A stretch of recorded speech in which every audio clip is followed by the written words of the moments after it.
बाबर आजम का विराट कोहली से कोई मवाजना नहीं है। खुदारा जब आप बाबर आजम की बात करते हैं, विराट कोहली जैसा प्लेयर अगर कुछ कर सकता है तो हमें भी सीखना चाहिए। आप ये बात जरूर कर सकते हो, but you can not compare Babar Azam with Virat Kohli. Because Fakhar Zaman का बेसिकली मैं फैन तो हूँ, लेकिन फखर बेटा जहाँ विराट कोहली की बात आ रही है वहां मैं किसी को भी पकड़ के बजा देता हूँ। लोग बोलते हैं विराट कोहली ने तो इतने अरसे से कुछ नहीं किया था, 2-3 साल तो उसको इतना बैक बैक बैक, तो विराट कोहली ने उससे पहले जलवे दिखाए थे ना। आप जब हमेशा राइवल्स बोलते हो ना उनको, तो उनको अगर फॉलो भी करना है, जो कहते हैं ना कि भाई दुश्मनी बराबर वालों से ही होती है, जो कहते हैं ना कि भाई नकल के लिए भी अकल की जरूरत है। तो आप जब नकल कर रहे हो तो फिर उनकी और भी नकल करो जिस तरह का वो क्रिकेट खेल ले। विराट कोहली का प्रॉब्लम सिर्फ उनकी एवरेज नहीं, उनका प्रॉब्लम ये था कि उनकी सेंचुरी नहीं हो पा रही थी। ठीक है, बाबर आजम मुसलसल टीम को हराने में भरपूर कंट्रीब्यूशन कर रहे हैं। विराट कोहली तक पहुंचना किस तरह मुमकिन है यार? पागल हो आप लोग भंग पीते हो, चिपेड़े खाते हो सुबह सुबह घर से, कि इस तरह की पुट्ठी बातें करते हो। ये फाकिर जमा सेंट्रली कॉन्ट्रैक्टेड प्लेयर खुल्लम खुल्ला ट्वीट कर रहे हैं टीम अनाउंस होने से पहले। अब इससे ज़्यादा अगर आपको कोई एग्जाम्पल चाहिए डिसिप्लिन का या प्लेयर पावर का, तो वो ये आपके सामने हाजिर है। तो आर्गुएबली सबसे मोस्ट सक्सेसफुल या बेस्ट एवर बैट्समैन कैसे है यार? ये पीआर एजेंसियों वाली बातें फखर जमान साहब आप तो ना करें। घंटा का भाई इस टाइम बिल्कुल अंडरग्राउंड हो चुके हुए हैं, क्योंकि इनका बाप जो चला गया है। बाबर आजम का टीम में ना होना, उनको आराम करवाना एक तरह से फैसला बिल्कुल ठीक है। बाबर आजम को बिल्कुल रेस्ट करवाना चाहिए। बाबर आजम कोई उन प्लेयर से बड़े नहीं हैं जो आज तक रेस्ट करते आए हैं। आप लोग अपने कंट्री में मवाजना करें बाबर आजम का, लेकिन बाबर आजम का मवाजना आप इंडिया के किसी प्लेयर से ना करें। Your senior player is openly challenging the decision of the selectors of the Pakistan Cricket Board. Mind मैं बाबर आजम के पर्सनली खिलाफ नहीं हूँ, लेकिन मुझे वो चीज़ें मालूम हैं जिनकी वजह से बाबर आजम आज यहाँ पर पहुँचा है, और इन तमाम चीज़ों का जिम्मेदार बाबर आजम खुद है। तो बाबर आजम का विराट कोहली से कोई मवाजना नहीं है। खुदारा जब आप बाबर आजम की बात करते हैं तो आपने अगर सीखने के हवाले से कोई बात करनी है तो आप कर सकते हैं। आप ये कह सकते हैं कि विराट कोहली जैसा प्लेयर अगर कुछ कर सकता है तो हमें भी सीखना चाहिए। आप ये बात ज़रूर कर सकते हो, but you can not compare Babar Azam with Virat Kohli. Because Virat Kohli के बारे में आप कभी भी ये बात नहीं कर सकते कि विराट कोहली को भी तो मौका दिया गया था तो बाबर को क्यों नहीं। भाई सवाल ही नहीं बनता ना। विराट कोहली उनका वो प्लेयर है जो बैक एंड इतनी परफॉर्मेंसेस दे चुका था, जो एक प्रोसेस के थ्रू आया था, और आज भी वो बहुत ज़्यादा परफॉर्मेंसेस दे रहा है। और वो एक छोटा सा स्पेल था जब उनकी सेंचुरी नहीं हो पा रही थी, तो लोग उनको काफ़ी ज़्यादा उसके ऊपर उन पर बात कर रहे थे कि आखिर विराट कोहली की फॉर्म क्यों ख़राब हुई है।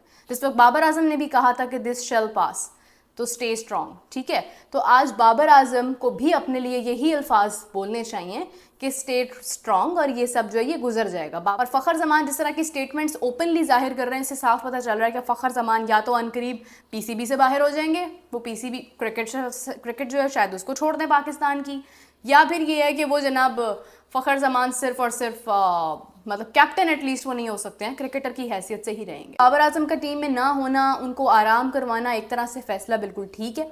बाबर आजम को बिल्कुल रेस्ट करवाना चाहिए। बाबर आजम कोई उन प्लेयर से बड़े नहीं हैं जो आज तक रेस्ट करते आए हैं। आप लोग अपने कंट्री में मवाजना करें बाबर आजम का, लेकिन बाबर आजम का मवाजना आप इंडिया के किसी प्लेयर से ना करें। अपने किसी भी प्लेयर का मवाजना इस वक्त आप इंडिया के किसी प्लेयर से मत करो, बिकॉज वो इस वक्त बहुत स्ट्रॉन्ग कैलिबर की टीम है। And why do you always compare your players with India's? मतलब आप ऑस्ट्रेलिया की बात क्यों नहीं करते हो? आप इंग्लैंड की बात क्यों नहीं करते हो? आप ये क्यों नहीं कहते हो यार इंग्लैंड से केन विलियमसन ने भी न्यूजीलैंड से जो है वो अपनी कैप्टेंसी से वो स्टेप डाउन हुए थे। Why don't you talk about that? Fakhar कह रहे हैं कि if we are considering sidelining over premier batsman, arguably the best Pakistan has ever produced. बस एक तो यही चीज हमें लेके बैठ गई है, the best Pakistan has ever produced arguably. Harry Brook ने एक इनिंग में उतने रन कर दिए जितने आप जो कह रहे हैं आर्गुएबली पाकिस्तान का बेस्ट एवर जो प्रोड्यूस किया है। 50 के ऊपर तो टेस्ट में एवरेज गई नहीं बाबर आजम की, इतने 55-60 मैच हो गए, 50 के करीब पहुंचा था, अब वो भी 43 पे आ गई नीचे। 50 के करीब पहुंचा था, ऊपर गया नहीं 50 से, और आर्गुएबली पाकिस्तान का सबसे बेहतरीन बैट्समैन समझा जा रहा है। 200 अभी तक नहीं किया टेस्ट क्रिकेट में, 200, 250, 300 की बात नहीं हो रही, 250, 300 की बात नहीं, 200 भी नहीं। तो आर्गुएबली सबसे मोस्ट सक्सेसफुल या बेस्ट एवर बैट्समैन कैसे है यार? ये पीआर एजेंसियों वाली बातें फखर जमान साहब आप तो ना करें। अच्छा है आप अपने काम से काम रखें। ये एक दूसरे को सेफ गार्ड जो करना अच्छी बात है, प्लेयर है आपस में, लेकिन भाईजान वो वाली परफॉर्मेंसेस नहीं है जो आप बता रहे हैं, जो दिखा रहे हैं, वो हमने देख लिया, वो वाली बात नहीं है बीच में। और जो विराट कोहली की बात बोली है, तो मैंने आपसे पहले भी बोला, there is a difference. Virat Kohli ये गंदी या बुरी फॉर्म के आने से पहले वो दुनिया क्रिकेट में बता चुका था अक्रॉस द फॉर्मेट। और अगर टेस्ट की सिर्फ बात हो रही है यहां पे, टेस्ट का जो बोला शान मसूद ने, और 19 की एवरेज थी, 28 की एवरेज थी, 26 की एवरेज थी, ठीक है। दो बातें यहां पे, विराट कोहली की दो बातें यहां पे, मतलब ड्रॉप ना होने की दो बातें। एक तो वो पहले दुनिया को बता चुका था that how good he is and what a beast he is. Hello नमस्कार एंड जय हिंद दोस्तों, स्वागत है आपका मिस्टर भारत में। बाबर आजम को पाकिस्तान की टेस्ट टीम से बाहर कर दिया गया है। खराब फॉर्म से जूझ रहे बाबर आजम इंग्लैंड के खिलाफ दूसरे और तीसरे टेस्ट के लिए अनाउंस हुई पाकिस्तानी टीम का हिस्सा नहीं है। तेज गेंदबाज शाहीन शाह अफरीदी और नसीम शाह को भी मुल्तान और रावलपिंडी टेस्ट के लिए टीम से बाहर रखा गया है। इसके बाद पाकिस्तान के ओपनर बैट्समैन फखर जमान बाबर आजम के सपोर्ट में उतर आए हैं।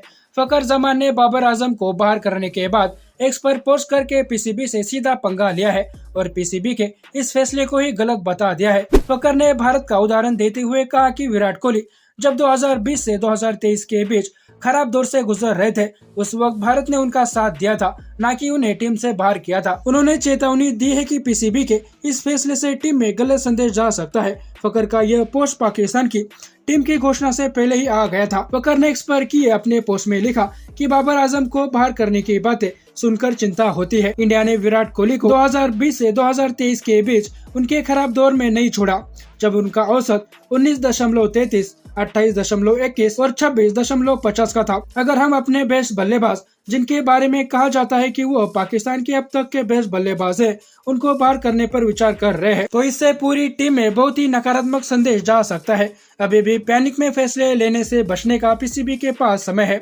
हमें अपने प्रमुख खिलाड़ियों को कमजोर करने के बजाय उनका मनोबल बढ़ाने पर ध्यान देना चाहिए। इंग्लैंड के खिलाफ पहले टेस्ट में पारी से हुई हार के बाद पाकिस्तान की सिलेक्शन कमेटी भी बदल दी गई थी और उसी का असर टीम के सिलेक्शन पर भी देखने को मिला है।